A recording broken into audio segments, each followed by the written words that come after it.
الحمد لله نحمده ونستعينه ونستغفره ونؤمن به ونتوكل عليه ونعوذ بالله من شرور أنفسنا ومن سيئات أعمالنا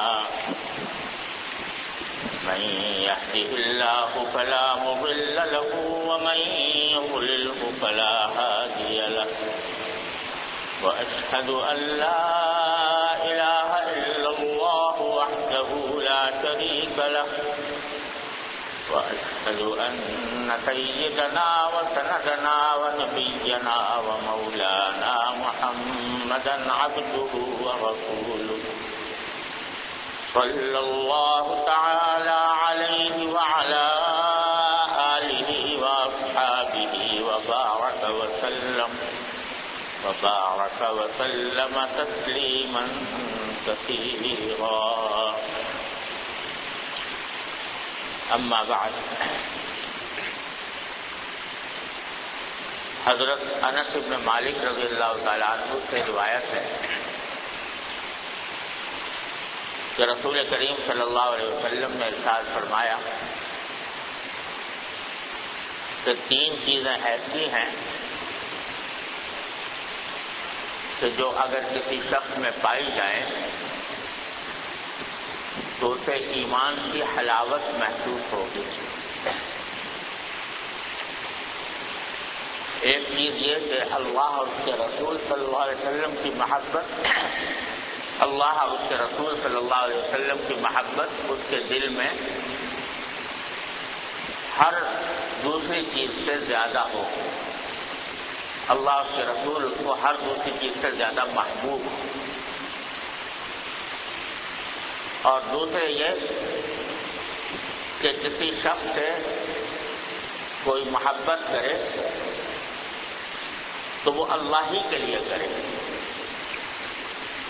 صرف اللہ کے لیے اس سے محبت ہو، کوئی دنیاوی غرض یا اپنا ذاتی مفاد اس سے وابستہ نہ ہو. جس کو ایسا ہو جائے گا تو وہ بھی اس کو بھی ایمان کی حلاوت نصیب ہوگی. اور تیسری چیز یہ فرمائی کہ کسی آدمی کے دل میں کفر کی نفرت، کفر کی طرف لوٹ جانے کی نفرت ایسی ہو جیسے کہ آدمی کو آگ میں پھینک دینے سے آدمی کو نفرت ہوتی ہے.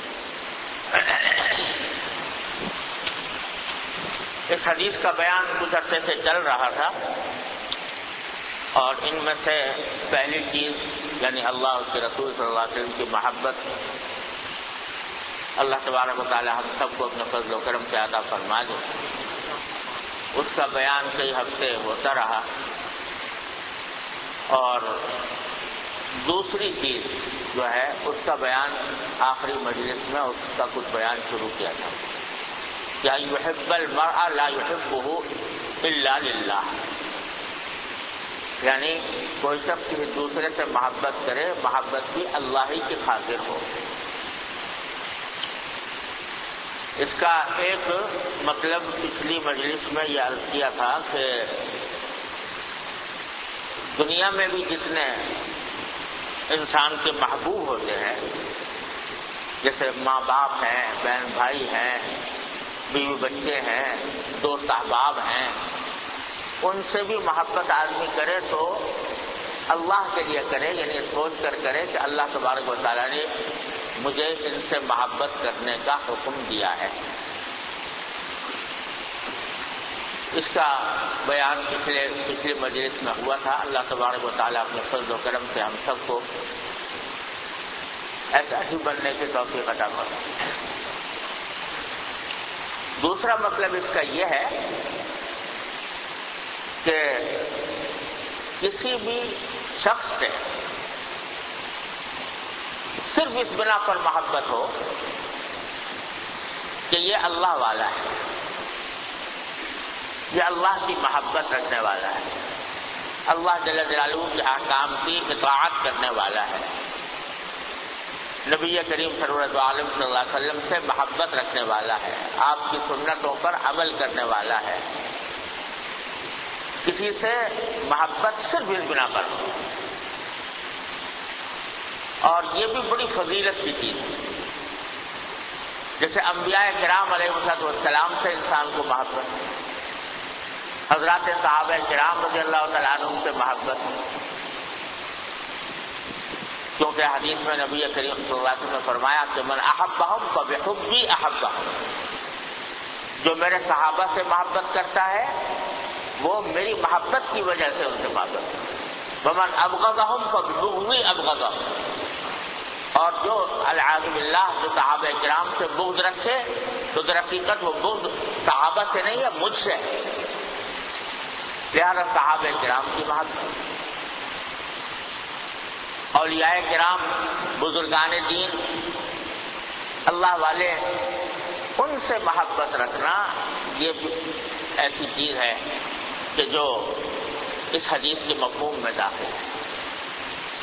اور یہ بڑی بشارت کی چیز، بڑی بشارت کی چیز ہے کہ اگر کسی شخص کو کسی اللہ والے سے محبت ہو، اور محبت بھی اس لیے ہو صرف کہ وہ اللہ والا ہے، تو اور کوئی وجہ نہ ہو، کوئی اپنا ذاتی مفاد نہیں ہے، کوئی یہ نہیں کہ اس سے تعلقات بڑھ جائیں گے تو مجھے کوئی دنیاوی مفاد حاصل ہو جائے گا، اس سے تعلقات قائم ہو جائیں گے تو میری شہرت ہو جائے گی، لوگوں میں میری مقبولیت بڑھ جائے گی، لوگ یہ کہیں گے کہ فلاں کا سے محبت رکھنے والا ہے، فلاں کے اہل تعلق میں سے ہے. اس قسم کی کوئی بات نہ ہو، بلکہ صرف اس لیے محبت ہے کہ اللہ والے. یہ بڑی فضیلت کی چیز ہے اور بڑی بشارت کی چیز. حدیث میں آتا ہے کہ ایک مرتبہ ایک اعرابی حضور اقدس صلی اللہ علیہ وسلم کی خدمت میں حاضر ہوئے اور آ کر پوچھنے لگے کہ قیامت کب آئے گی، قیامت کب آئے گی. حضور اقدس صلی اللہ علیہ وسلم نے اس کے جواب میں ایسا سوال کر لیا کہ جو بڑا ہی انسان کو متنبہ کرنے والا ہے. حضور نے فرمایا بھائی پوچھ رہے ہو کہ قیامت کب آئے گی تو یہ بتاؤ کہ تم نے تیاری کیا کر رکھی ہے اس کی. ما عادت رہا، کیا تیاری کر رکھی ہے جو اتنے اشتیاق سے پوچھ رہے ہو کہ قیامت کب آئے گی. یعنی جب آدمی کو اشتیاق تو کسی ایسی چیز کا ہوتا ہے کہ جس کے بارے میں اس کو امید ہو کہ یہ آئے گی تو میرے حالات بدل جائیں گے، مجھے فلاں فائدہ حاصل ہو جائے گا، فلاں نعمت مل جائے گی. تو کیا تیاری کر رکھی ہے تم نے قیامت کی جو یہ اتنے اشتیاق سے پوچھ رہا ہو کہ کب آئے. اس کے جواب میں انہوں نے عرض کیا کہ یا رسول اللہ، حقیقت یہ ہے کہ میں نے کوئی بہت زیادہ عبادتیں تو کر نہیں رکھے، ما عادت لہا کثیر صیام ولا صلاۃ، کہ میں نے کوئی قیامت کی تیاری میں کچھ بہت ساری نمازیں نہیں پڑھ رکھی، بہت سارے روزے نہیں رکھے ہوئے، یعنی نفلی نمازیں، نفلی روزے کچھ بہت زیادہ نہیں کیے.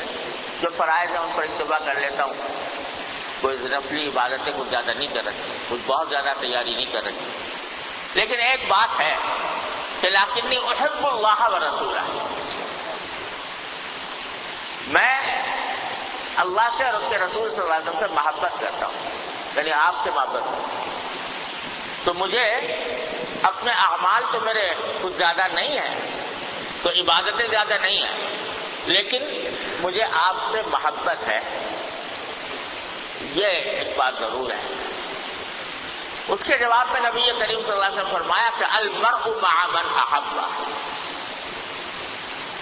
کہ اگر یہ بات صحیح ہے تو میں تمہیں یہ قاعدہ بتا دیتا ہوں کہ انسان کا حشر آخرت میں انہی کے ساتھ ہوگا جن سے اس کو محبت ہے، جن سے محبت کرتا ہے انہی کے ساتھ حشر ہوگا، انہی کے ساتھ رہے گا. صحابہ کرام فرماتے ہیں کہ جس دن رسول کریم صلی اللہ علیہ وسلم نے یہ بات ارشاد فرمائی، اس دن سارے صحابہ نے بڑی خوشی منائی، بڑی خوشی منائی اس بات کی کہ ہر ایک آدمی یہ سمجھتا تھا کہ بھئی میرے پاس اور تو کوئی پونجی ہے نہیں، حالانکہ صحابہ کرام تھے تو اللہ تعالیٰ نے ان کو تو بہت اونچے مقام بخشے ہوئے تھے، لیکن جتنا اللہ کے ساتھ قرب زیادہ ہوتا ہے اتنی تواضع زیادہ ہوتی ہے، اتنا ہی انسان اپنے آپ کو کمتر سمجھتا ہے عبادات میں۔ تو صحابہ کرام نے خوشی منائی کہ اگرچہ اعمال نفلی اعمال زیادہ نہ ہو، لیکن محبت الحمدللہ موجود ہے نبی کریم صلی اللہ علیہ وسلم سے، لہذا یہ بہت بڑی بشارت ہے کہ انشاءاللہ حشر جو ہوگا وہ نبی کریم صلی اللہ علیہ وسلم کے ساتھ اور آپ کے سائے میں ہوگا۔ بہت خوشی بنے، اتنی بڑی بات فرما دی، المرء مع من احب۔ تو اس واسطے یہ اللہ والوں کی، بزرگوں کی محبت یہ بہت بڑی عظیم نعمت ہے، اس کو پلے باندھنا چاہیے۔ حضرت مالک ابن دینار رحمۃ اللہ علیہ ایک بڑے درجے کے بزرگوں میں سے گزرے ہیں، حدیث کے بھی راوی ہیں، محدث ہیں۔ وہ ایک مرتبہ کسی قبرستان کے پاس سے گزر رہے تھے، قبرستان میں، تو قبرستان کے اندر دیکھا کہ دو نوجوان ہیں جو کچھ لکھ رہے ہیں۔ قبرستان میں دو نوجوان بیٹھے ہوئے لکھ رہے ہیں، یہ کوئی عجیب سی بات نہیں، اگر لکھنا ہی ہو تو آدمی قبرستان میں کیوں بیٹھے گا، کہیں اپنے گھر میں بیٹھ کے لکھے گا، مسجد میں بیٹھ کے لکھے گا، وہاں قبرستان بیٹھے لکھ رہے تھے۔ تو ان کو کچھ تعجب ہوا، تو یہ قریب جا کر انہوں نے پوچھا اس نوجوانوں سے کہ بھئی آپ کیا لکھ رہے ہو؟ تو انہوں نے جواب میں کہا کہ ہم ان لوگوں کی فہرست، یہ کہا کہ ہم اللہ کی طرف سے بھیجے ہوئے فرشتے ہیں اور ان لوگوں کی فہرست تیار کر رہے ہیں جو اللہ سے محبت رکھنے والے ہیں، اللہ سے محبت رکھنے والے ہیں، ان کی فہرست تیار کر رہے ہیں۔ ابھی اللہ تبارک و تعالیٰ بعض اوقات اپنے بندوں کو کچھ غیبی لطیفے دکھا دیتے ہیں۔ فرشتے ویسے تو نظر نہیں آتے، ایسی مخلوق ہے جو ہمیں نظر نہیں آتی، انبیاء کرام کو نظر آتی ہے، ہمیں نظر نہیں آتی، لیکن کبھی اللہ تبارک و تعالیٰ اپنے کسی بندے پر منکشف فرما دیتے ہیں۔ اللہ تعالیٰ کی قدرت میں سب کچھ ہے، وہ فرشتہ انسان کو کسی بھی شکل میں دکھا دے، انسان کی شکل میں دکھا دے، تو وہ انسانوں کی شکل میں دو فرشتے وہاں پر ان کو دکھا دیے مالک المدینہ رب اللہ کہ ہم بیٹھے ہیں اور یہ لکھ رہے ہیں کہ اللہ تعالیٰ سے کون کون محبت کرتا ہے، اس کی فہرست تیار کریں۔ تو مالک المدینہ نے ان سے کہا کہ بھائی خدا کے لیے مجھے بھی بتا دو کہ اس فہرست میں میرا نام ہے کہ نہیں، اللہ سے محبت کرنے والوں میں میرا نام ہے کہ نہیں۔ جواب میں ان جوانوں نے یہ کہا کہ نہیں، تمہارا نام نہیں ہے فہرست، اللہ کی سے محبت رکھنے والوں میں تمہارا نام شامل ہے۔ اب یہ مالک ابن دینار ایسے بزرگ تھے کہ اللہ تعالیٰ نے ان کو توفیق دی تھی عبادت کی، علم بھی تھا، اللہ تعالیٰ کی عبادت بھی کرتے تھے۔ یہ سنا کہ میرا نام اس فہرست میں نہیں ہے، تو اللہ سے محبت کرنے والوں کی فہرست میں، تو ایک دم سے ان کو صدمے کی وجہ سے غشی طاری ہو گئی، بے ہوش ہو گئے۔ تھوڑی دیر تک غشی طاری رہی، یہ صدمے سے کہ میرا نام اللہ سے محبت کرنے والوں میں موجود نہیں۔ تھوڑی دیر کے بعد ہوش آیا تو انہوں نے ان نوجوانوں سے درخواست کی کہ میں آپ سے اللہ تعالیٰ کا واسطہ دے کر یہ درخواست کرتا ہوں کہ آپ اللہ سے محبت کرنے والوں کی فہرست تیار کر رہے ہو تو اس میں کہیں حاشیے پر یہ لکھ دو کہ ایک طفیلی ہے جو اللہ سے محبت کرنے والوں سے محبت رکھتا ہے ان میں میرا نام لکھو. براہ راست اللہ سے محبت کرنے والوں میں اگر نہیں لکھا تو کم از کم ان لوگوں میں شامل کر لو جو اللہ سے محبت کرنے والوں سے محبت کرتے، ان میں میرا نام لکھ دو گئے تو پھیلی کے طور پر. اس کے بعد وہ منظر غائب ہو گیا، یعنی وہ فرشتے یا انسان جو بھی لکھ رہے تھے وہ نظروں سے اوجھل ہو گئے. کیا ہوگا؟ اس کے بعد گھر آئے، رات کو سوئے تو خواب میں کسی غیبی آواز نے یہ کہا کہ آج سے تمہارا نام اللہ سے محبت کرنے والوں میں لکھ لیا گیا. آج سے تمہارا نام بھی اس فہرست میں لکھ لیا گیا جو اللہ سے محبت رکھنے والوں کی فہرست ہے. اس لیے کہ تم نے اللہ سے محبت کرنے والوں سے محبت کی ہے تو ہم تمہارا نام بھی اسی میں لکھ دیں. تو بھائی یہ اللہ والوں سے محبت رکھنا یہ بڑی نعمت ہے. اللہ تعالی ہم سب کو اس کی توفیق عطا فرمائے کہ آدمی اگر خود ویسا نہ ہو سکے تو کم از کم ان سے محبت کرے. احب الصالحین ولست منہم لعل اللہ یرزقنی صلاحا، کہ میں نیک لوگوں سے محبت کرتا ہوں اگرچہ خود نیک نہیں ہوں. شاید اللہ تعالیٰ اس محبت کی بدولت مجھے صلاحیت عطا فرما دے، مجھے بھی نیک بنا دے اللہ تبارک و تعالیٰ.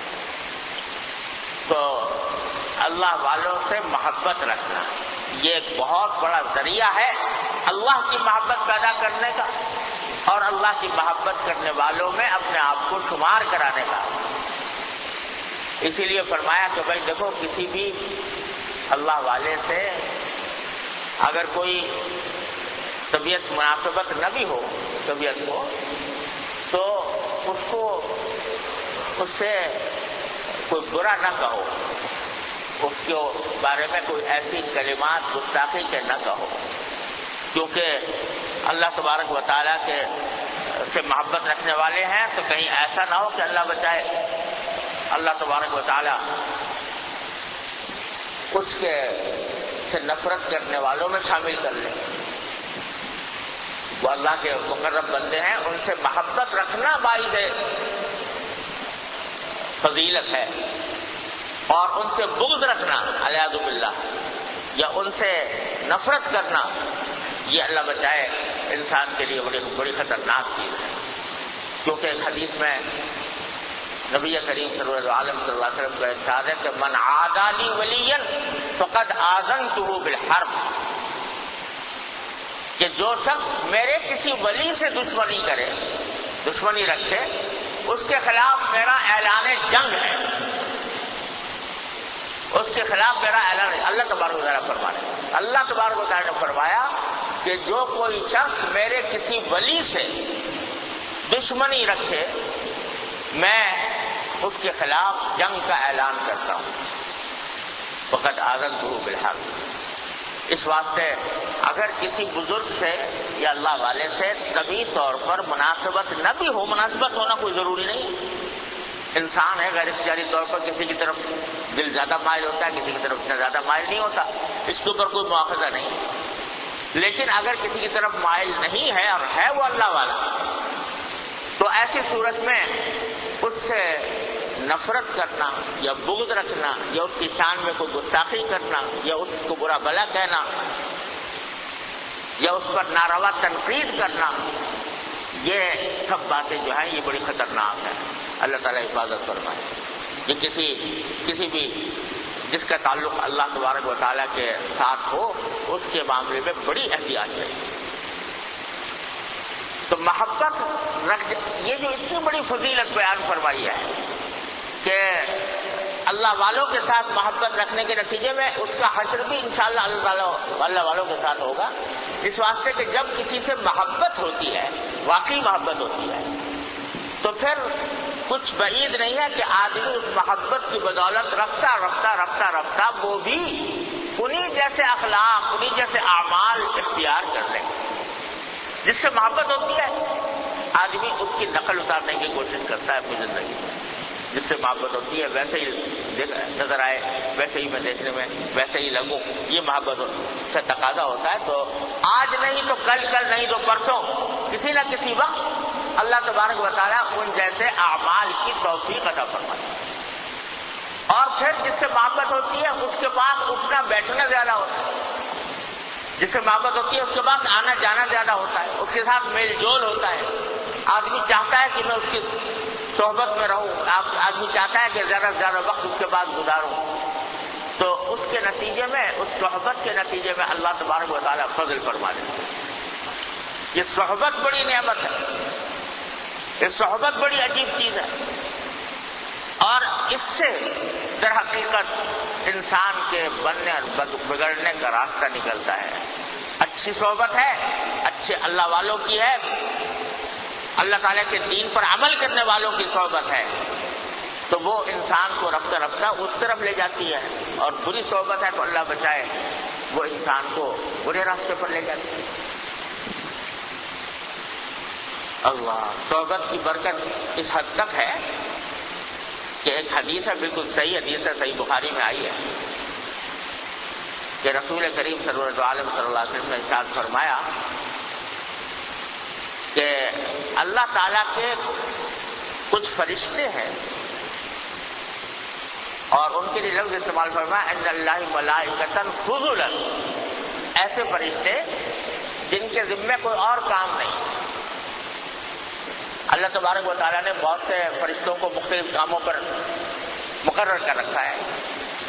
کوئی بادلوں پہ مقرر ہے، کوئی ہواؤں پہ مقرر ہے، کوئی نام اعمال لوگوں کا دیکھنے پر مقرر ہے، وغیرہ وغیرہ مختلف کام پر مقرر کیے ہوئے ہیں. کچھ فرشتے ایسے ہیں جن کو فضلا فرمایا کہ ایسے ہیں کہ جن کا کوئی اور کام نہیں ہے، کوئی اور کام پہ نہیں، بس ایک کام ہے ان کا کہ وہ ساری دنیا میں چکر لگاتے رہتے ہیں،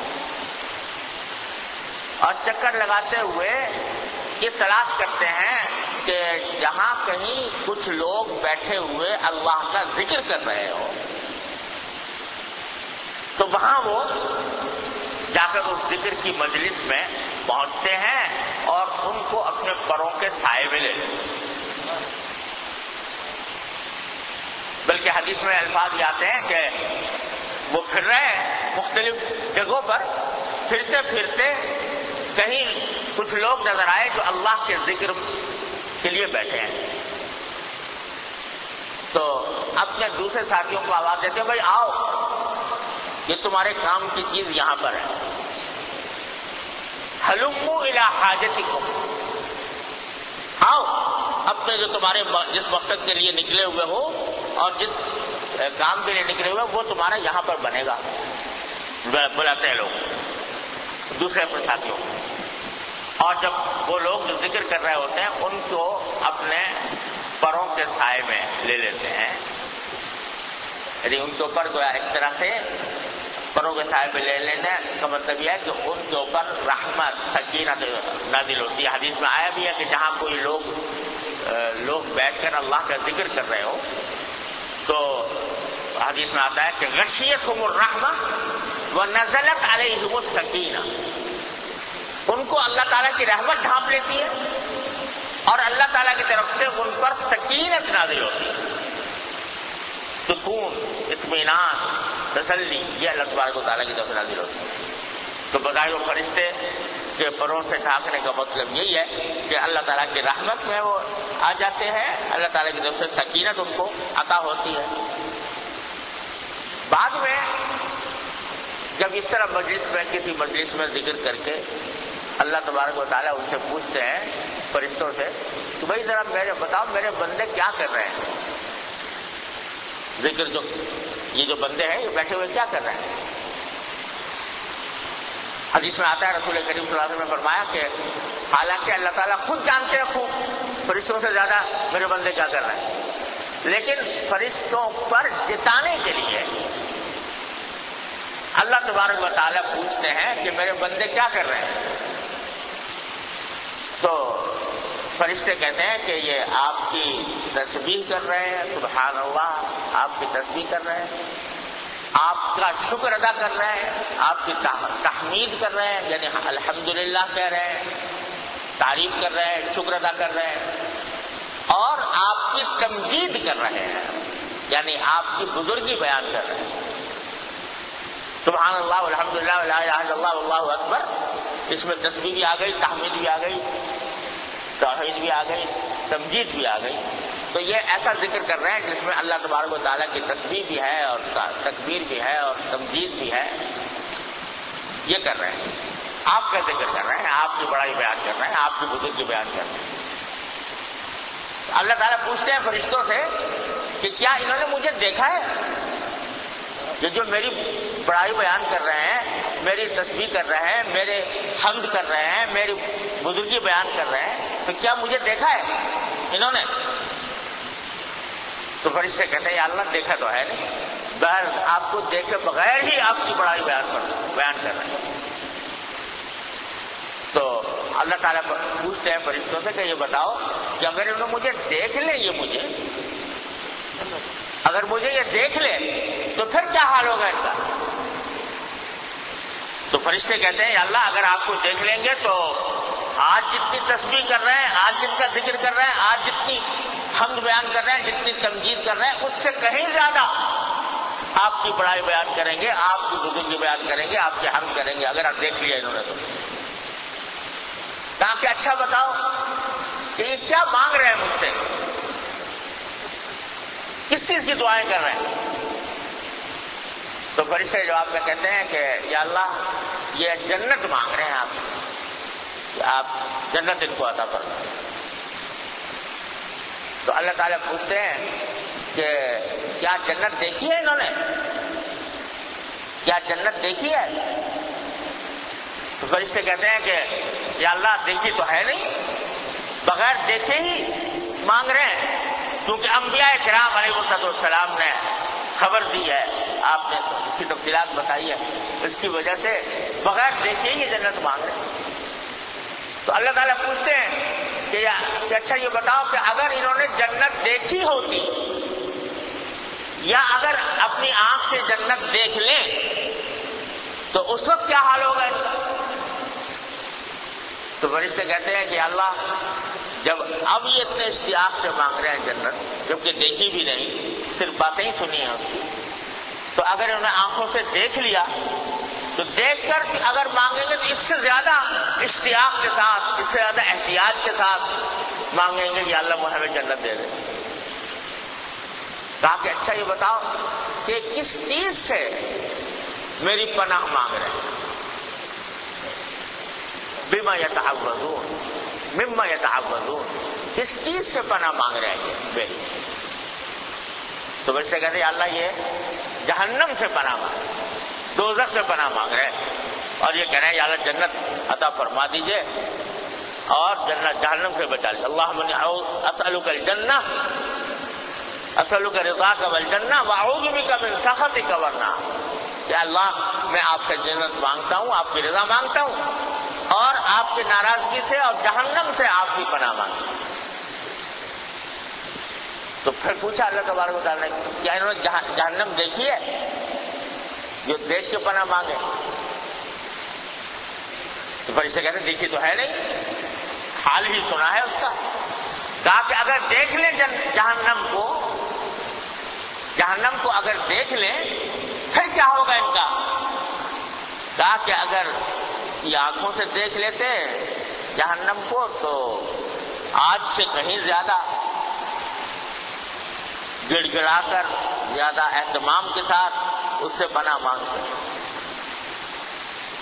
یہ سب باتیں اللہ تعالیٰ کو پتا ہے سب، لیکن فرشتوں سے جو پوچھنا ہے یہ در حقیقت اس بات کا اظہار ہے کہ دیکھو میرے یہ بندے ایسے ہیں، اے فرشتوں تم نے تو میری بھی زیارت کی ہے، میری جنت کو بھی دیکھا ہے، میرے جہنم کو بھی دیکھا ہے، اور پھر اگر تم عبادت کر رہے ہو میری اور میری تسبیح و تقدیس کر رہے ہو تو تمہارا اتنا بڑا کمال نہیں، لیکن میرے یہ بندے ایسے ہیں کہ نہ انہوں نے مجھے دیکھا، نہ میری جنت دیکھی، نہ میرا جہنم دیکھا، اس کے باوجود اتنا ایمان ہے ان کو میرے اوپر اور میری جنت پر اور میری جہنم پر کہ یہ بیٹھے ہوئے اور دنیا کے سارے کام چھوڑ کے یہ میری تسبیح و تقدیس میں لگے ہوئے ہیں، میری تمجید کر رہے ہیں، مجھ سے جنت مانگ رہے ہیں، مجھ سے جہنم سے پناہ مانگ رہے ہیں، میری پناہ مانگ رہے ہیں، تو میں آپ تم سب کو گواہ بناتا ہوں کہ میں نے ان سب کی مغفرت کر دی ان کے اس عمل کی بدولت کہ وہ بے دیکھے مجھ پر ایمان بھی لائے ہیں اور میرا ذکر بھی کر رہے ہیں اور میرے جنت کا سوال کر رہے ہیں، میرے جہنم سے پناہ مانگ رہے ہیں، بے دیکھے مانگ رہے ہیں۔ اور در حقیقت یہی سب سے اس دنیا میں سب سے بڑی قیمت کی چیز وہ یہ ایمان بالغیب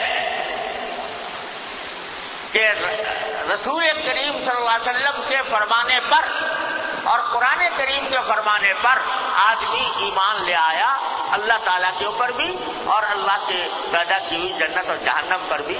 اس پر ہے درخت سارا دار و مدار اور اسی کا قلعہ ہے جو اللہ تبارک و تعالیٰ عطا فرماتے ہیں۔ اس کو اللہ نے اس میں جتا دیا فرشتوں کے ذریعے۔ تو میں کہتے فرمایا کہ چونکہ یہ مجھ پر بے دیکھے ایمان لائے، بے دیکھے میرا ذکر کیا، جنت کو دیکھے بغیر اس کے سوال مانگ رہے ہیں، اس کا سوال کر رہے ہیں، جہنم کو دیکھے بغیر اس سے پناہ مانگ رہے ہیں، تو آج میں نے ان سب کی مغفرت کر دی۔ جب فرشتوں نے سنا کہ سب کی مغفرت کر دی تو پھر ایک فرشتے نے کہا کہ یا اللہ آپ نے فرمایا کہ جتنے لوگ بیٹھے ہیں سب کی مغفرت کر دی، اس میں ایک آدمی ایسا ہے جو اتنا زیادہ نیک نہیں ہے، رجل خطاء، یعنی بہت سی غلطیاں بھی اسے سرزد ہوئے ہیں، بہت سے گناہ بھی ہوئے ہیں، لیکن وہ آ کے بیٹھ گیا تھا یہاں پر، وہ ان میں شامل نہیں ہے، ان اللہ والوں میں، ان اللہ کا ذکر کرنے والوں میں شامل نہیں ہے، لیکن آ کر بیٹھ گیا تھا، ویسے ہی کسی کام سے آیا تھا بیٹھ گیا ان کے ساتھ، تو وہ ان کے اندر شامل نہیں۔ لہذا آپ کو ہم یعنی آپ نے جو فرمایا سب کو مغفرت کر دی، کیا وہ بھی جو بیٹھ گیا؟ تو جواب میں فرمایا اللہ تبارک و تعالیٰ کہ ہم القوم لا یشقی جلیسهم، یہ ایسے لوگ ہیں کہ ان کے ساتھ بیٹھنے والا بھی نامراد نہیں ہوگا، ان کے ساتھ بیٹھنے والا بھی نامراد نہیں ہوگا، یعنی یہ اللہ تبارک و تعالیٰ کے ایسے پہنچے ہوئے بندے ہیں، اللہ تبارک و تعالیٰ کا تقرب ان کو اتنا حاصل ہے کہ جو آ کر ان کے پاس بیٹھ جائے گا وہ بھی نامراد نہیں رہے گا، اس لیے اس کی بھی مغفرت کر دی۔ تو یہ حدیث ہے جو صحیح بخاری کی حدیث ہے اور بالکل صحیح حدیث ہے نبی کریم صلی اللہ علیہ وسلم کا یہ ارشاد۔ تو اس میں آپ نے یہ بات بتائی کہ جو اللہ والے ہیں، اللہ کا ذکر کرنے والے ہیں، اللہ کی محبت رکھنے والے ہیں، ان کے پاس جا کر بیٹھ جانا بھی انسان کی مغفرت اور نجات کا سبب ہو سکتا ہے، کیونکہ آج تو ویسے ہی بیٹھ گیا، آج تو ویسے ہی بیٹھ گیا، کوئی باقاعدہ بیٹھنے کی نیت نہیں تھی، لیکن ایسے ہی بیٹھ گیا جا کے اتفاقاً، لیکن کچھ پتہ نہیں کہ اس بیٹھنے کے نتیجے میں اللہ تبارک و تعالیٰ اس کے دل کی دنیا ہی بدل گئی، اور ایسا ایک مرتبہ نہیں، پتہ نہیں کتنے واقعات ہیں جن میں بعض اوقات صرف ایک مرتبہ کی ملاقات، ایک مرتبہ کسی مجلس میں جا بیٹھنے سے انسان کی زندگی میں انقلاب آ جاتا ہے۔ ہمارے ایک بزرگ تھے، اللہ تعالیٰ ان کے درجات بلند فرمائے، حضرت بابا نجم حسن صاحب رحمۃ اللہ علیہ، اللہ تعالیٰ ان کے درجات بلند فرمائے۔ تو وہ اپنے ہمارے کریم صاحب جو یہاں پر رہتے ہیں ان کے گھر میں رہا کرتے تھے، تو اللہ تبارک و تعالیٰ نے بڑا فیض، چھوٹی سی جگہ، چھوٹا سا کمرہ، اس کے اندر لوگ آ جاتے تھے، وہ کچھ دو چار باتیں سنا دیتے تھے، اللہ تبارک و تعالیٰ انہیں کی بدولت ان کے حالات کی اصلاح فرما دیتے تھے. تو ایک صاحب نے مجھے یہ واقعہ سنایا. وہ حضرت کے پاس آیا کرتے تھے اور اللہ تعالیٰ نے ان کو دین کی اور عبادات کی اور ہر چیز کی توفیق عطا فرمائی. تو ان سے کسی وقت میں نے پوچھ لیا یا خود انہوں نے بتایا کہ کیسے آپ میں تبدیلی آئی. تو کہنے لگے کہ جی ایک مرتبہ ایسا ہوا تھا کہ میں اپنے والد یا کسی کے ساتھ، پتہ نہیں مجھے تفصیل یاد نہیں رہی، کسی کے ساتھ میں یہاں پر آ گیا اتفاق سے. کوئی باقاعدہ مجلس میں حضرت کے پاس بیٹھنے کی نیت نہیں تھی، اور یا کوئی ان کے عزیز تھے وہ وہاں پر حضرت کے پاس آیا کرتے تھے. وہ اتفاق سے اپنا قلم چھوڑ گئے وہاں حضرت کے پاس. اور بعد میں ان کو کہا کہ بھائی جا کے قلم لے آؤ وہاں سے. تو یہ صاحب محض اپنا قلم لینے کی غرض سے حضرت بابا صاحب کے پاس چلے گئے کہ حضرت وہ فلاں صاحب تھے، وہ اپنا قلم چھوڑ گئے، تو وہ میں لینے آیا، مجھے بھیجا ہے لینے کی. بس اتنی ملاقات ہوئی، قلم لینے آ گئے. حضرت بابا صاحب رحمۃ اللہ علیہ نے پتہ نہیں کیا جملہ فرمایا، اس وقت قلم دیا اور کہا کہ لے جاؤ. کوئی جملہ ایسا فرما دیا کہ دل پر نقش ہو گیا، دل پر نقش ہو گیا. اور اس کے نتیجے میں کہتے ہیں اس دن سے دل کی دنیا ہی بدل گئی. اور پھر حضرت کے مجلس میں خدمت میں آنے کا اتنا شوق پیدا ہو گیا کہ بس ہر تھوڑی دیر کے بعد دل چلتا کہ حضرت کے پاس جاؤ. تو بعض اوقات ایک لمحہ کسی اللہ والے کی صحبت میں ایسا نصیب ہو جاتا ہے کہ وہ انسان کی کائنات بدل دیتی. کسی فارسی شاعر کا شعر ہے کہ یک زمانہ صحبت با اولیاء بہتر از 100 سال طاعت پیریا. کہ ایک تھوڑا سا وقت کسی اللہ کے ولی کے ساتھ اس کی صحبت میں گزار لینا یہ 100 سال کی بیریا طاعت سے بہتر ہے. کیوں؟ اس لیے کہ بعض اوقات وہ طاعت کا رخ تبدیل کر دیتا ہے اور اس کے نتیجے میں انسان کی دنیا بدل جاتی ہے. ایک بہت بڑے محدث ہیں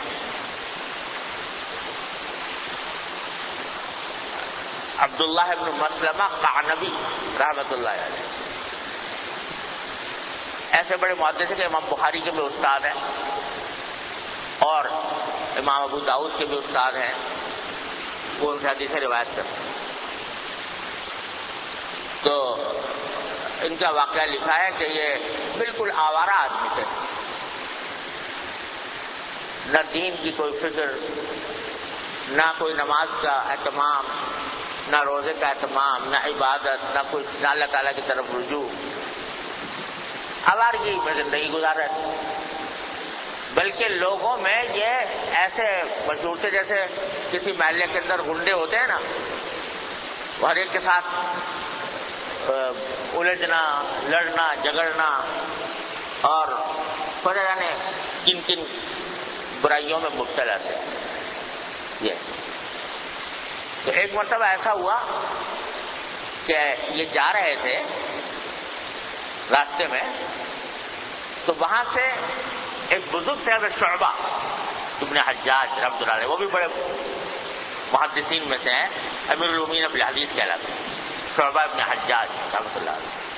وہ گھوڑے پر سوار ہو کر آ رہے تھے. ان کو کچھ مذاق سوجا، گنڈگی تو تھی، آوارگی، مذاق سوجا اور جا کے ان کے جیسے داداگیر قسم کے لوگ ہوتے ہیں اس قسم کے جا کے انہوں نے حضرت شعبہ ابن حجاج کے گھوڑے کی لگام پکڑ لی اور پکڑ کے روک لیا. اور کہا کہ اے شعبہ، تم ساری دنیا کو حدیثیں سناتے ہو، مجھے بھی سناؤ، مجھے بھی حدیث سناؤ. اب یہ کوئی طریقہ ہوتا ہے کہ ایک آدمی جا رہا ہے اور گھوڑے پر سوار ہے اور بیچ میں روک کے اور کھڑے ہو کے اس سے کہہ رہے ہیں کہ بھائی مجھے بھی حدیث سناؤ کوئی.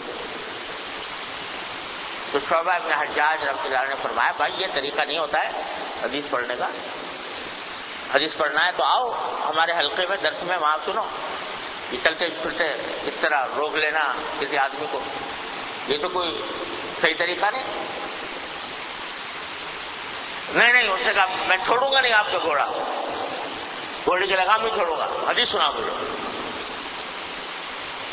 تو انہوں نے حدیث سنا دی، حضرت شعبہ نے فرمایا کہ رسول کریم صلی اللہ علیہ وسلم کا ارشاد ہے کہ اذا فاتک الحیاء فاصنع ما شئت، کہ جب تمہارے اندر حیا نہ رہے، بے حیا بن جاؤ، تو جو چاہو کرتے پھرو، اللہ میاں کو کوئی پرواہ نہیں اگر تمہیں حیا۔ اذا فاتک الحیاء فاصنع ما شئت، ایک جملہ یہ حدیث کا سنا دیا، بس یہ جملہ سنانا تھا اور دل کی کائنات بدل گئی۔ کہتے ہیں اسی وقت زارو قطار رونا شروع کیا اور کہا کہ مجھے خدا کے لیے معاف کر دیجئے، میں نے بڑی سخت غلطی کی، بڑی آپ کے ساتھ گستاخی کی، بڑے گناہ کا کام کیا، ساری زندگی گناہ میں گزاری، آج سے توبہ کرتا ہوں آپ کے ہاتھ سے۔ توبہ کی اور توبہ کرنے کے بعد اپنی زندگی جو ہے وہ علم حدیث کی خدمت میں گزاری۔ آج امام کہلاتے ہیں حدیث کے، عبداللہ بن مسلمہ القعنبی، امام بخاری کے بھی استاد، امام ابو داؤد کے بھی استاد۔ تو اب یہ ایک لمحہ ہے جو کسی اللہ والے کی صحبت میں میسر آ گیا، اور اللہ تبارک و تعالی نے اللہ والوں کی بات میں بعض اوقات تاثیر ایسی رکھ دیتے ہیں کہ کوئی ایک جملہ اثر کر جاتا ہے، صرف ایک جو طرح منہ سے نکلا ہوا وہ اثر کر جاتا ہے اور اس سے انسانوں کی کائنات بدل جاتی ہے۔ اس واسطے فرمایا کہ لا یشقی جلیسہم، ان کے ساتھ بیٹھنے والا کبھی نامراد نہیں ہوگا، نامراد نہیں ہوگا۔ لہذا صحبت، اللہ تبارک و تعالیٰ کی محبت، اللہ تبارک و تعالیٰ کی اطاعت اور اپنی زندگی کی درستگی اور اصلاح کا سب سے مؤثر اور سب سے آسان راستہ یہ ہے کہ آدمی صحبت اللہ والوں کی اختیار کرے۔ اسی لیے قرآن کریم میں فرمایا یا ایھا الذین آمنوا اتقوا اللہ وکونوا مع الصادقین۔ حضرت حکیم الامت صلی اللہ علیہ وسلم فرماتے ہیں کہ اس آیت کریمہ میں اللہ تبارک و تعالیٰ نے فرمایا کہ اے ایمان والو، اللہ سے ڈرو، تقوی اختیار کرو اور صادقین کے ساتھی بن جاؤ، ان لوگوں کے ساتھی بن جاؤ جو سچے ہیں، یعنی دین کے سچے، ایمان کے سچے، عمل کے سچے، بات کے سچے، کام کے سچے، مراد اللہ والے، اولئک الذین صدقوا واولئک هم المتقون۔ تو وہ صادقین یعنی نیک لوگوں کے ساتھی بن جاؤ، یہ فرمایا، یعنی تقوی اختیار کرنے کا حکم بھی دیا اور حکم دینے کے بعد اس کا طریقہ بھی بتا دیا کہ صادقین کے ساتھی بن جاؤ، ان کے ساتھ رہ پڑو۔ حضرت حکیم الامت رحمۃ اللہ نے اس کا ترجمہ کیا ہے کہ اللہ سے ڈرو، اللہ تبارک و تعالیٰ کا تقوی اختیار کرو اور صادقین کے ساتھ رہ پڑو۔ رہ پڑو یعنی ان کے ساتھ ان کی صحبت اختیار کر لو، چلتے پھرتے اٹھتے بیٹھتے ان کے ساتھی بن جاؤ، تو اللہ تبارک و تعالیٰ تمہارے اندر بھی تقوی پیدا فرمائے۔ یہ صحبت ایسی چیز۔ دیکھو صحابہ کرام رضی اللہ تعالیٰ عنہ اجمعین، یہ اس بات پر ساری امت کا اجماع ہے کہ اس زمین پر آسمان کے نیچے انبیاء کرام کے بعد صحابہ کرام سے افضل کوئی مخلوق پیدا نہیں۔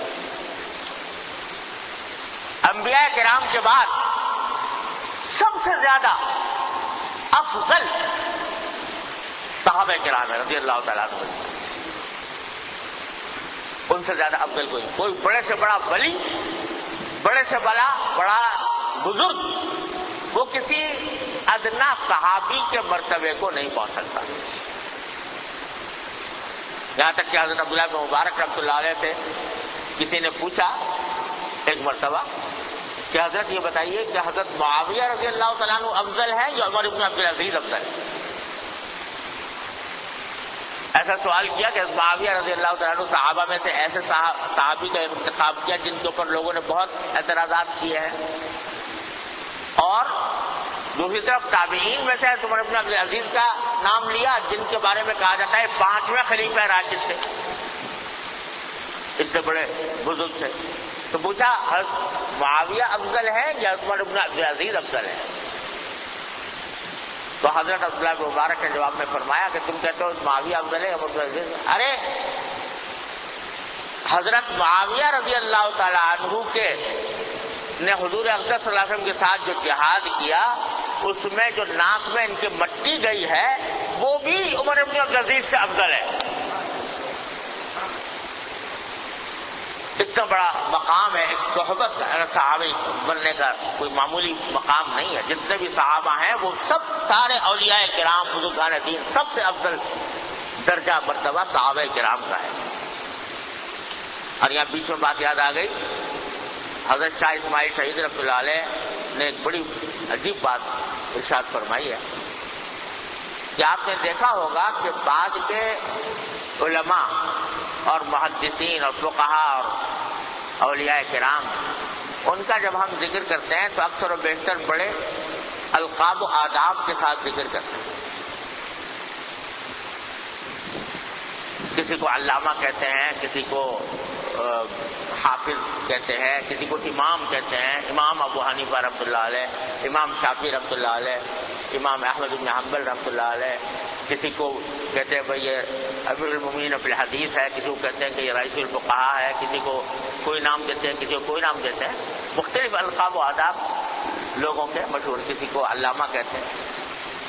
لیکن حضرات صحابہ کرام کے ساتھ اس قسم کا کوئی لقب نہیں. اب حضرت ابوبکر صدیق رضی اللہ تعالیٰ عنہ جو نام لیتے ہیں تو کیا کہتے ہیں؟ صدیق اکبر یا حضرت ابوبکر صدیق؟ کوئی امام ابوبکر نہیں کہتا، کوئی علامہ ابوبکر نہیں کہتا.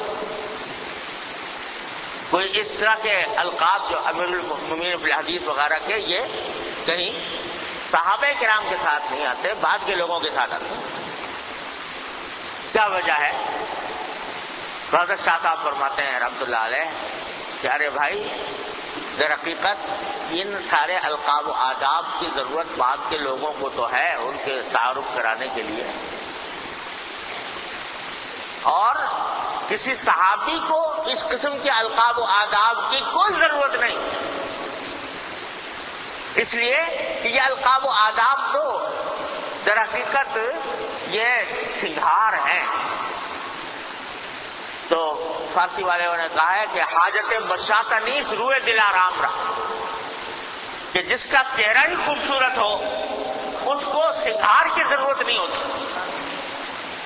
جس کا چہرہ ہی خوبصورت ہو اس کو سنگھار کی ضرورت نہیں ہوتی. تو یہ بعد کے لوگوں کو ضرورت ہے ان القاب و آداب کی. صحابہ کرام اس سنگھار سے بے نیاز ہیں. اس واسطے کہ جب کسی صحابی کے بارے میں یہ کہہ دیا کہ یہ صحابی ہے رسول اللہ صلی اللہ علیہ وسلم کا تو سبھی کچھ کہہ دیا. پھر وہ علامہ کہہ لو، امام کہہ لو، حافظ کہہ لو، جتنے بھی القاب و آداب ہیں وہ سب فروتر ہیں ان کے منصب سے، ان کے درجے سے. اتنا اونچا مقام ہے صحابہ کرام، ان کو کسی القاب و آداب کی ضرورت ہے. صرف رضی اللہ عنہ جب کہہ دیا، جس کے معنی یہ کہ صحابی تھے رسول کریم صلی اللہ علیہ وسلم کے، تو بس سبھی کچھ کہہ دیا. اس کے بعد پھر کسی مزید تعریف کی ضرورت ہی نہیں رہی. یہ مقام جو صحابہ کرام کو حاصل ہوا، کیسے ہوا کہ صحابی ہیں نبی کریم صلی اللہ علیہ وسلم. صحابی کے معنی کیا ہے؟ کہ انہوں نے صحبت اٹھائی ہے نبی کریم صلی اللہ علیہ وسلم. تو آپ کی صحبت نے ان کو صحابی بنا دیا. اتنا اونچا مقام دے دیا کہ اس کائنات میں انبیاء کے بعد کسی کا مقام اس درجے میں پہنچ نہیں سکتا. کس چیز نے دیا؟ صحبت نے. رسول کریم صلی اللہ علیہ وسلم کی صحبت نے دیا. تو یہ صحبت ایسی چیز ہے جو انسان کو کہیں سے کہیں پہنچا دیتی ہے، کندن بنا دیتی ہے. کیا انقلاب آ گیا سرکار دو عالم صلی اللہ علیہ وسلم کی صحبت کے نتیجے میں. ایک ایک صحابی کی زندگی میں، ان کی سوچ میں ان کی امنگوں میں، ان کے خیالات میں، ان کے اعمال میں، ان کی زندگی میں ایسا انقلاب آ گیا کہ جاہلیت میں پتہ نہیں کیا تھے، اور اسلام میں آ کر سرکار دو عالم صلی اللہ علیہ وسلم کی صحبت کی برکت سے جس اونچے مقام پر پہنچ گئے، انسانیت کا اعلیٰ ترین مقام اللہ تعالیٰ نے ان کو عطا فرمایا۔ یہ کہے سے ہوا؟ صحبت سے۔ تو یہ سلسلہ چلا آ رہا ہے نبی کریم سرور دو عالم صلی اللہ علیہ وسلم کے وقت سے کہ حضور کی صحبت سے صحابی بن گئے، صحابہ کی صحبت سے تابعی بن گئے، تابعین کی صحبت سے تبع تابعی بن گئے، اور یہ سلسلہ اسی طرح چلا آتا ہے۔ آج تک راستہ یہی ہے دین کی طرف جانے کا کہ انسان صحبت اختیار کر لے کسی اللہ والے کی، تو اس صحبت کے نتیجے میں اللہ تبارک و تعالیٰ وہ دین اس کی طرف منتقل فرما دے، محبت اس کی طرف منتقل فرما دے۔ یہ ہے صحیح راستہ۔ اور پھر آخر میں حضرت اپنے والد ماجد صلی اللہ تعالی وسلم کی ایک بات سنا دوں۔ میرے والد ماجد حضرت مولانا شفیع صاحب رحمۃ اللہ علیہ فرمایا کرتے تھے کہ آج جب لوگوں سے یہ کہا جاتا ہے کہ بھائی کسی اللہ والے کی صحبت اختیار کر لو، تو اکثر دل میں یہ خیال آتا ہے، یہ لوگ جواب دیتے ہیں کہ ارے بھائی کہاں سے لائیں اللہ والے، یہ زمانہ تو خالی ہو گیا اللہ والوں سے، صحیح معنی میں جو اللہ والے ہوتے ہیں ان سے خالی ہو گیا، اور جدھر دیکھو کچھ نہ کچھ خرابی نظر آتی ہے۔ کس کے پاس جائیں، کس سے صحبت اٹھائیں، کس سے فیض حاصل کریں۔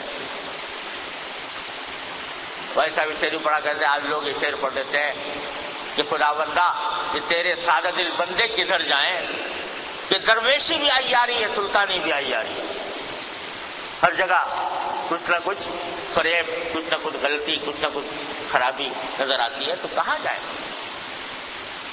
تو والد صاحب رحمۃ اللہ علیہ اس کے جواب میں فرمایا کرتے تھے کہ بھائی یہ بہت بڑا شیطان کا دھوکہ ہے۔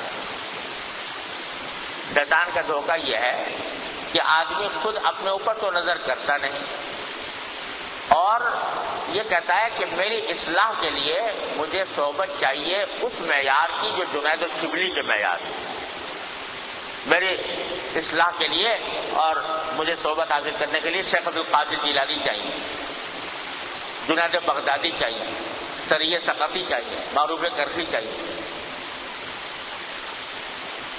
تو اس معیار پر تلاش کرنے کی کوشش کرتا ہے۔ اب اس معیار کا آدمی ملتا نہیں تو کہتے ملتا نہیں، اللہ والا کہاں سے ملتا، کس کے پاس ہے؟ تو ایسا کرواتے یہ شیطان کا بہت بڑا دھوکہ ہے۔ ارے بھائی جیسی روح ویسے فرشتے، جیسے تم ہو ویسے ہی تمہارے لیے اسی معیار کے مصلح بھی ملیں گے، اسی معیار کے اللہ والے بھی ملیں گے۔ اس معیار پر تلاش نہ کرو، آج اپنے معیار پر تلاش کرو۔ یہاں تک کہ میں نے ایک بزرگ ایک صاحب تھے، وہ حضرت والد صاحب میرے سے یہ بات فرما رہے تھے، تو والد صاحب نے بڑے جوش کے ساتھ یہ فرمایا کہ کیا بات کرتے ہو، ارے تم اپنے مسجد کے مؤذن کے پاس جا کر بیٹھو گے اگر نیک صحبت کی غرض سے، انشاءاللہ اس سے تمہیں فائدہ ہوگا۔ کم از کم وہ 5 وقت اللہ کا کلمہ بلند کرتا ہے، اس کے بعد جا کر بیٹھو گے، اس سے فائدہ حاصل ہوگا۔ تو اس معیار پر تلاش کرنے کی فکر کرو گے تو واقعی نہیں ملے گا، لیکن جس معیار کے تم ہو اس معیار کے لحاظ سے زمانہ انحطاط کا ہوتا ہی رہا ہے، چلا آیا ہے، لیکن اپنی اصلاح کے لیے، اپنے کسی صحبت کا فیض حاصل کرنے کے لیے اس اونچے معیار کو پیش نظر نہ رکھو، ورنہ ساری زندگی محروم رہو۔ جو اپنے لحاظ سے جو کم از کم جو اپنے سے بہتر ہے اس کو اختیار کر لو، تو اللہ تبارک و تعالیٰ دیکھو بھائی دینے والے تو وہ ہیں، کوئی شیخ، کوئی پیر، کوئی استاد کسی کو کچھ نہیں دے سکتا، کتنا ہی بڑا ولی ہو جائے، کتنا بڑا اللہ کا مقرب بندہ ہو جائے۔ اب اگر شیخ عبد القادر جیلانی یا شیخ جنید بغدادی وغیرہ وغیرہ ان حضرات کی صحبت سے لوگوں کو فائدہ پہنچا، انہوں نے خود دیا کچھ، ان کی قدرت میں تو کچھ نہیں، دینے والے تو اللہ تبارک و تعالیٰ ہے۔ وہی دینے والے ہیں. ہاں جب کوئی بندہ طلب صادق لے کر اس طریقے پر جاتا ہے کسی کے پاس تو اللہ تبارک و تعالیٰ اس کو نواز ہی دیتے ہیں. طلب صادق چاہیے, سچی طلب چاہیے. تو سچی طلب اگر موجود ہو اور وہ اپنی حد تک آدمی تحقیق جستجو کر کے کہ بھئی یہ متبع سنت آدمی ہے, ہو سکتا ہے کوئی غلطی بھی ہو, کوئی خامی بھی ہو, لیکن متبع سنت ہے, دین کا صحیح علم رکھنے والا ہے, دین کے اوپر چلنے والا ہے, اس کے غرض یہ, اور اس نے خود اپنی اصلاح کسی بزرگ سے کرائی ہے. اس کی تحقیق تو ضروری ہے کہ کسی یہ ویسے ہی اپنا خود کاشتہ پودا نہیں ہے, بلکہ کسی اللہ والے کی صحبت میں رہ کر اللہ تبارک و تعالیٰ نے اس کو اس مقام تک پہنچایا ہے. تو اس تحقیق اور جستجو کے بعد جب آدمی جاؤ گے طلب صادق لے کر, انشاءاللہ اللہ تبارک و تعالیٰ اس طلب صادق کی برکت سے تمہیں نواز ہی دیں گے, تمہارا جو مقصد ہے وہ حاصل ہو جائے گا. لہذا اس اونچے معیار پر تلاش کرنے کی ضرورت ہے. تو خلاصہ یہ بھائی کہ دو باتیں کہ جو اللہ کی محبت رکھنے والے, اللہ کے رسول صلی اللہ علیہ وسلم کی محبت رکھنے والے ہیں, ان سے محبت رکھیں, اور دوسرے ان کی صحبت اختیار کرنے کی کوشش کرو, ان کے ساتھ اٹھنا بیٹھنا, ان کے ساتھ رہنا, ان سے اپنے معاملات کا مشورہ کرنا, ان کے عادات, ان کے طریقوں کو دیکھنا, یہ سب صحبت کے نتیجے میں اللہ تبارک و تعالیٰ اپنا فضل و کرم فرما دیتے ہیں, اور اس حدیث کے مصداق میں اللہ تعالیٰ داخل فرما دیتے ہیں. اللہ تبارک و تعالیٰ ہم سب کو اپنے فضل و کرم سے اس کی توفیق عطا فرمائے.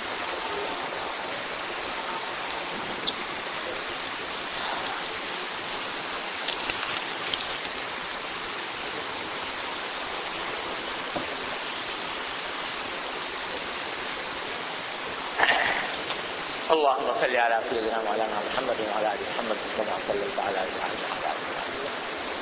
ربنا ظلمنا انفسنا وان لم تغفر لنا وترحمنا لنكونن من الخاسرين.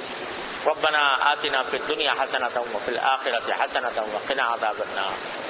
اللهم اغفر لنا ذنوبنا واسرافنا في امرنا وثبت اقدامنا وانصرنا على القوم الكافرين.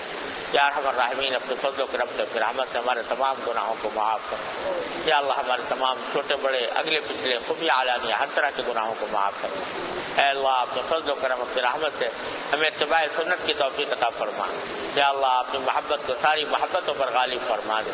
یا اللہ اپنی محبت کو ساری محبتوں پر غالب فرما دے. یا ارحم الراحمین, اپنے فضل و کرم سے اپنی رحمت سے ہمیں اپنے دین کی صحیح سمجھ عطا فرما, اس پر عمل کی توفیق عطا فرما. اے اللہ اس پر استقامت عطا فرما. یا اللہ تمام حاضرین و حاضرات کو اس کے تمام جائز مقاصد میں اپنے فضل و کرم سے کامیابی عطا فرما. اے اللہ ہر طرح کے شر سے, فتنے سے, معصیتوں سے, منکرات سے ہمارے گھر والوں, اعزاء, احباب, متعلقین سب کی حفاظت فرما. یا اللہ اپنے فضل و کرم سے ہر طرح کے شر سے, فتنے سے ہماری حفاظت فرما. یا اللہ ہمارے متعلقین میں جو لوگ بیمار ہیں انہیں شفا کامل و عاجل عطا فرما.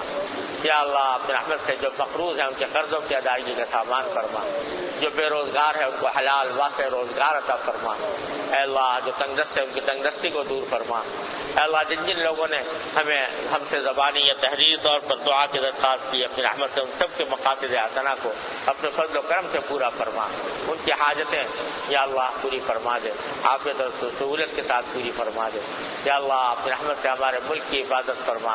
اے اللہ اپنی رحمت سے ہمارے ملک کی حفاظت فرما, ہماری شامت اعمال کو دور فرما دے. اے اللہ ہمیں حکومت عادلہ عطا فرما. اے اللہ ہمیں حکومت عادلہ عطا فرما. اے اللہ دشمنوں کے ذرغے سے ہماری حفاظت فرما. اے اللہ اپنے فضل و کرم سے اپنی رحمت سے اب دشمنوں کے ذرغے سے ہماری اور سارے عالم اسلام کی حفاظت فرما.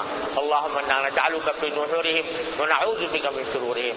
اللهم انا نجعلك في نحورهم ونعوذ بك من شرورهم. اللهم انا نجعلك في نحورهم ونعوذ بك من شرورهم. اللهم انا نسألك من خير ما سألك منه عبدك ونبيك محمد صلى الله عليه وسلم, ونعوذ بك من شر ما استعاذك منه عبدك ونبيك محمد صلى الله عليه وسلم. ربنا تقبل منا انك انت السميع العليم وتب علينا انك انت التواب الرحيم. وصلى الله تعالى على خير خلقه محمد وآله وصحبه اجمعين. آمين برحمته.